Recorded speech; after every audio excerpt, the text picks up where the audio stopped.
Welcome to Democracy Now!, democracynow.org, the Quarantine Report. I'm Amy Goodman. The United States is experiencing the world's worst outbreak of COVID-19, which could soon spiral out of control unless urgent steps are taken to isolate confirmed cases and conduct contact tracing. That was the stark warning of top U.S. infectious disease expert Dr. Anthony Fauci in testimony to a Senate committee Tuesday. When you have an outbreak in one part of the country, even though in other parts of the country they're doing well, they are vulnerable. I made that point very clearly last week at a press conference. We can't just focus on those areas that are having the surge. It puts the entire country at risk. We are now having 40,000+ new cases a day. I would not be surprised if we go up to 100,000 a day if this does not turn around. Dr. Fauci's warning came as 8 states announced single-day highs, with a record 47,000 U.S. infections reported Tuesday. The U.S. has 4% of the world's population, but has recorded more than a quarter of worldwide coronavirus cases and deaths. In California, Governor Gavin Newsom is set to announce new rollbacks of reopenings after a record rise in new cases and hospitalizations. In Houston, hospitals have begun transferring COVID patients to other parts of Texas, as Houston has become a new epicenter of the pandemic. This is Dr. Peter Hotez, Dean of the Baylor College of Medicine. It's very alarming. The rate of acceleration is extreme.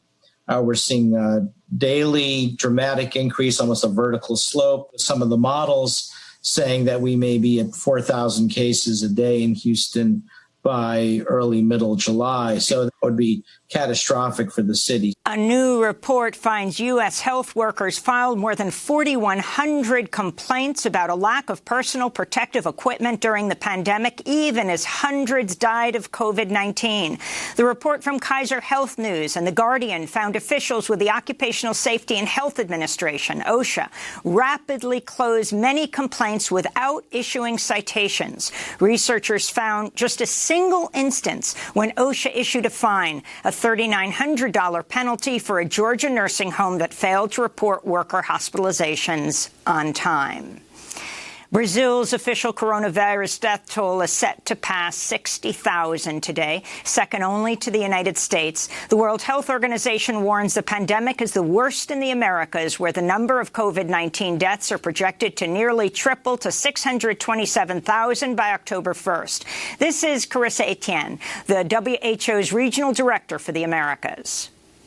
As we are seeing countries, states, and cities that do not embrace preventive measures or relax restrictions too soon can be flooded with new cases. Voters went to the polls Tuesday in Colorado, Utah, and Oklahoma. In Colorado's Senate Democratic primary, former governor and presidential candidate John Hickenlooper defeated Andrew Romanoff, Colorado's former House Speaker. Hickenlooper won almost 60% of the vote and will now face Republican Senator Cory Gardner in November. Colorado saw a major upset in one of its Republican congressional primaries. Gun rights activist Lauren Boebert defeated 5-time Republican Congressmember Scott Tipton, who'd been endorsed by President Trump. Boebert owns a restaurant called Shooter's Grill in Rifle, Colorado, where she encourages her staff to openly carry their weapons while working. In Utah, the Republican primary for governor remains too close to call. Spencer Cox has a narrow lead over former Governor John Huntsman. And in Oklahoma, voters narrowly approved a measure to extend Medicaid to 200,000 low-income adults, making Oklahoma the 5th state to approve such a ballot measure. In Kentucky, former Marine fighter pilot Amy McGrath has been declared the winner over progressive state representative Charles Booker in last week's closely watched Democratic Senate primary. McGrath received 45.4% of the vote to Booker's 42.6%. McGrath outspent Booker by a margin of 10-1. Booker's popularity soared in recent weeks as he took part in Black Lives Matter protests and spoke against police violence. McGrath will now face Senate Majority Leader Mitch McConnell in November. In South Dakota, the president of the Oglala Sioux tribe has ordered President Trump to cancel a planned visit to Mount Rushmore July 3rd for his Independence Day celebration. Julian Bearrunner told The Guardian, quote, "The lands on which that mountain is carved and the lands he's about to visit belong to the Great Sioux Nation under a treaty signed in 1851 and the Fort Laramie Treaty of 1868. And I have to tell him he doesn't have permission from its original sovereign owners to enter the territory at this time," he said. Meanwhile, South Dakota Republican Governor Kristi Noem said Tuesday the thousands of people attending Trump's Mount Rushmore event will not be required to wear a mask or to remain 6 feet apart. We'll be giving out free face masks if they choose to wear one, but we won't be social distancing. Governor Noem's comments came even as a growing number of Republican officials called on people to wear masks in public. This is Tennessee Republican Senator Lamar Alexander speaking Tuesday. Unfortunately, this simple life-saving practice has become part of the political debate that says this: if you're for Trump, you don't wear a mask, and if you're against Trump, you do. That's why I've suggested that the president occasionally wear a mask. A New York judge has ordered a preliminary injunction against the publication of a tell-all book by Donald Trump's niece, Mary. In a statement, a lawyer for Mary Trump called the injunction a First Amendment violation and prior restraint on core political speech. The book, titled Too Much and Never Enough: How My Family Created the World's Most Dangerous Man, reportedly describes a, quote, nightmare of traumas, destructive relationships, and a tragic combination of neglect and abuse, unquote, in the Trump family. In Wilmington, Delaware, Democratic presidential candidate Joe Biden Tuesday slammed President Trump's disastrous response to the pandemic, calling him a wartime president who surrendered to the coronavirus. The crisis is real, and it's surging, Mr. President. Your promises and predictions and wishful thinking pulled out of thin air are not only doing the country no good, but making them lose even more faith in their government. America knows this crisis isn't behind us, even if you don't. Biden called on everyone to wear a mask to slow community spread of the coronavirus. He fended off a reporter's question about the state of his mental health. Have you been tested for some degree of cognitive decline? I've been tested, and I'm constantly tested. Look, all I got to do is watch me, and I can hardly wait to compare my cognitive capability to the cognitive capability of the man I'm running against. Thank you so much. Here in New York, the City Council Tuesday approved an $88 billion austerity budget that purports to cut $1 billion from the New York Police Department. But critics say the move fails to meet a core demand of protesters who are demanding a reinvestment of NYPD funds into social programs. In a statement, New York Congressmember Alexandria Ocasio-Cortez wrote, quote, defunding police means defunding police. It does not mean budget tricks or funny math. It does not mean moving school police officers from the NYPD budget to the Department of Education's budget so that the exact same police remain in school, she said. Early this morning, dozens of police officers in riot gear surrounded a peaceful encampment of protesters who remain camped outside City Hall for over a week. This is Charles Kahn, one of the protesters. We know that when we look at safe communities, they don't have some magic key or magic code for safety. What they have are resources. They have like some of the best public schools in the country, and they don't have police roaming around their neighborhoods. In North Carolina, the Alamance County Sheriff's Office has mobilized an all-around-the-clock police presence at a Confederate monument in the city of Graham, as city officials say they've indefinitely suspended permits for demonstrations and will order the arrest of anyone who engages in protest. The Intercept reports police have aggressively questioned people they think might be protesters, telling them they're not allowed to carry signs. Meanwhile, armed neo-Confederate supporters have repeatedly gathered near the monument. In Mississippi, Governor Tate Reeves has signed a bill ordering the removal of the Confederate battle emblem from the Mississippi state flag. At a signing ceremony, Governor Reeves said he'll continue to oppose the removal of Confederate monuments. I reject the mobs tearing down statues of our history, North and South, Union and Confederate, Founding Fathers and veterans. I reject the chaos and lawlessness, and I am proud it has not happened in our state. I also understand the need to commit the 1894 flag to history and find a banner that is a better emblem for all Mississippi. Under Mississippi's newly signed law, a design for a new flag must contain the motto, "In God We Trust."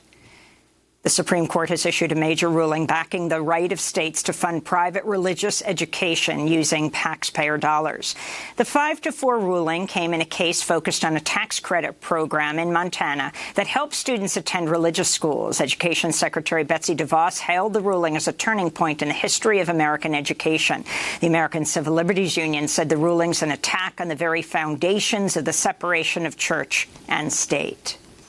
In immigration news, a federal judge in Washington, D.C. has struck down a Trump administration asylum restriction that banned most asylum seekers from Central America, the Caribbean, and Africa from applying for refuge at the U.S.-Mexico border, instead forcing them to first seek asylum in countries they pass through on the way to the U.S., particularly Mexico or Guatemala. The ruling Tuesday marked a legal victory for refugee advocates who challenged the near-total ban on asylum. In Arizona, a letter signed by over 100 immigrant prisoners held at the La Palma Correctional Center near Phoenix details inhumane conditions at the Immigration and Customs Enforcement Jail and a negligent response to the coronavirus outbreak. Prisoners say they're being coerced into cleaning the jail without protective gear under the threat of solitary confinement. A similar letter drafted by immigrant prisoners held at the nearby Eloy Detention Center says, quote, "We're certain that staff are the ones getting everyone else sick. Days ago, a sergeant was a new victim of COVID-19. He collapsed on the job here in Eloy," they wrote. Over 220 prisoners at Eloy have tested positive for COVID-19, one of the largest outbreaks of any ICE jail in the country. In more immigration news, 3 asylum seekers at an encampment in the border town of Matamoros, Mexico, have tested positive for COVID-19. For months, advocates and public health experts have warned of a possible catastrophic outbreak in the crowded encampments housing thousands of asylum seekers stuck in northern Mexico.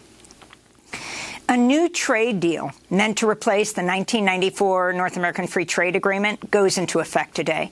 Among its provisions, the U.S.-Mexico-Canada Agreement includes additional labor protections aimed at making it easier for Mexican workers to unionize. This comes after prominent Mexican labor lawyer Susana Prieto Terrazas was arrested in the northern border town of Matamoros over accusations of inciting riots for her ongoing support of striking maquiladora workers. This is a spokesperson attorney for the Prieto family.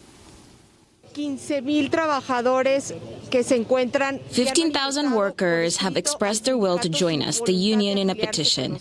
At the moment, they are defenseless after Prieto's arrest. It's a warning to the workers. But not only that, the more than 3,800 active court cases where Prieto is their trial attorney have a time limit, and Prieto's clients are all left unprotected. CNN reports the White House was provided with intelligence in early 2019, indicating Russian actors were offering bounties to kill U.S. soldiers in Afghanistan. CNN cited an unnamed source who said the warning over Russia bounties was also included in the president's daily briefing sometime in the spring of this year. President Trump says he was never briefed on the claim because U.S. intelligence agencies did not find this info credible, he said. The Wall Street Journal is reporting the National Security Agency has strongly dissented from the assessment of other intelligence agencies that Russia has paid bounties to kill U.S. soldiers. Israeli Prime Minister Benjamin Netanyahu is vowing to proceed with his plan to annex occupied West Bank territory in the coming days, despite international condemnation and growing opposition within Israel. Netanyahu had originally planned to begin the annexation today, July 1st, but the country's alternate Prime Minister, Benny Gantz, is now calling for a delay, in part due to the coronavirus outbreak. Meanwhile, in Washington, Senator Bernie Sanders has signed onto a letter drafted by Representative Alexandria Ocasio-Cortez calling for cuts to U.S. military aid to Israel if the annexation plan proceeds. In Hong Kong, Chief Executive Carrie Lam marked the 23rd anniversary of the formal handover of the former British colony to China with a flag-raising ceremony. Meanwhile, officials banned an annual pro-democracy march for the first time, arresting dozens of unauthorized protesters under a controversial new security law giving China sweeping powers over Hong Kong. The number arrested is estimated nearing 200. Back in the United States, several women who accused convicted serial rapist and former Hollywood mogul Harvey Weinstein of sexual assault and harassment have been awarded $19 million in restitution payments as part of 2 class action lawsuits. The women were also released from non-disclosure agreements. Weinstein's currently serving a 23-year sentence after being convicted of rape in February. He still faces criminal charges in Los Angeles. And the author Rudolfo Anaya has died at the age of 82 in New Mexico. He was known as the godfather of Chicano literature, in part for his landmark 1972 novel, Bless Me, Ultima. Despite being one of the most influential Chicano novels, the book has been repeatedly banned by school districts in Arizona and elsewhere. Anaya once asked, quote, "What is it about literature that makes people fearful?" In 2015, President Obama awarded Rudolfo Anaya the National Humanities Medal. And those are some of the headlines. This is Democracy Now!, democracynow.org, The Quarantine Report. When we come back, we'll be joined by Jamal Bowman, the former Bronx middle school principal, who'll be heading to Congress if his commanding primary lead remains over the 16-term Congress member Eliot Engel. Stay with us.